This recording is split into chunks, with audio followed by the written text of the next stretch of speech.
ജീവിതത്തിൽ നിങ്ങൾ ഒപ്പമുള്ളവരെക്കാളൊക്കെ വളരെ പിന്നിലായി പോയെന്നോ അല്ലെങ്കിൽ നിങ്ങൾ ലൈഫിൽ ചെയ്യാൻ ഉദ്ദേശിച്ച കാര്യങ്ങളൊക്കെ പിന്നത്തേക്ക് മാറ്റി വെച്ച് ചെയ്യാൻ ലേറ്റ് ആകുന്ന ശീലം നിങ്ങൾക്കുണ്ടോ?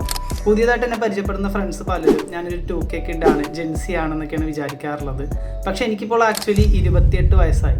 10 വർഷങ്ങൾക്ക് മുമ്പ് ഈ ചാർലി സിനിമയ്ക്ക് ഇറങ്ങിയ സമയത്ത്, അതായത് 2015 ഞാൻ മഹാരാജാസ് കോളേജിൽ പഠിക്കുന്ന സമയത്താണ് സന്തോഷ് ജോർജ് കുളങ്ങര ഒരു സെമിനാറിൻ്റെ ഭാഗമായിട്ട് ഞങ്ങളുടെ കോളേജിലേക്ക് വരുന്നത്. അപ്പോൾ അന്ന് ഞാൻ പുള്ളീനെ നേരിട്ട് കണ്ടപ്പോൾ നമ്മുടെ ഈ ഹിച്ച് ഹൈക്കിങ് യാത്രേനെ പറ്റി, കേരളത്തിൽ നിന്ന് കശ്മീർ വരെയുള്ള ഈ ഡ്രീം ട്രിപ്പിനെ പറ്റിയൊക്കെ ഓരോ ഡൗട്ടൊക്കെ ചോദിച്ചു.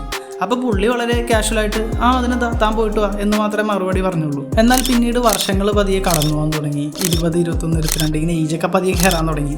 അപ്പോൾ ഐറിന് എന്നെ ട്രോളുന്നുണ്ട്, ഇയാൾ ട്രിപ്പിന് പോകണമെന്ന് പറഞ്ഞിട്ട് കുറേ കൊല്ലം അതിൽ പോകുന്നില്ലേ, അല്ലെങ്കിൽ ഇടാ ലേറ്റ് ആക്കരുത്, സമയം വെറുതെ കളയരുത്, ഇങ്ങനെയൊക്കെ പറയുന്നുണ്ട്.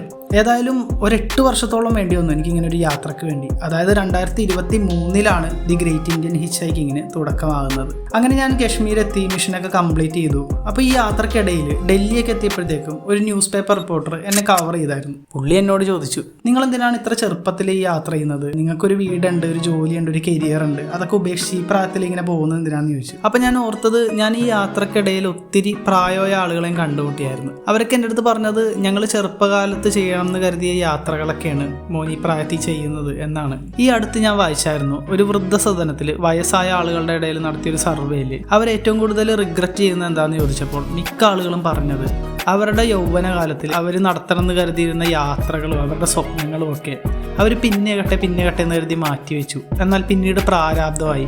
ഇപ്പോൾ നോക്കുമ്പോൾ അവർക്ക് പെട്ടെന്ന് വയസ്സായി. തിരിഞ്ഞു നോക്കുമ്പോൾ അതാണ് അവരുടെ ഏറ്റവും വലിയ റിഗ്രറ്റ് എന്ന്, അവരുടെ നടക്കാതെ പോയ സ്വപ്നങ്ങളും യാത്രകളും ഒക്കെ. ഞാൻ ആ റിപ്പോർട്ടറോട് പറഞ്ഞു, എനിക്ക് ഈ യാത്ര ഇപ്പം ചെയ്യാൻ പറ്റിയില്ലെങ്കിൽ ഞാനിത് ലൈഫ് ലോങ് റിഗ്രറ്റ് ചെയ്യുന്നു. അങ്ങനെ തിരിച്ച് ഞാൻ നാട്ടിലേക്ക് എത്തി. പിന്നെ ഈ സഫാരി ചാനലിൻ്റെ പ്രോഗ്രാമിന് വേണ്ടി വർഷങ്ങൾക്ക് ശേഷം വീണ്ടും സന്തോഷ് ജോർജ് കുളങ്ങരയെ കാണാൻ വേണ്ടി മരങ്ങാട്ടുപള്ളിയിലെ റെക്കോർഡിംഗ് സ്റ്റുഡിയോയിലേക്ക് പോയിക്കൊണ്ടിരിക്കുമ്പോൾ ഐറിൻ എൻ്റെ അടുത്ത് ഇങ്ങനെ പറഞ്ഞു, ഓരോന്നിനും അതിൻ്റെതായ സമയമുണ്ട് മോനെ.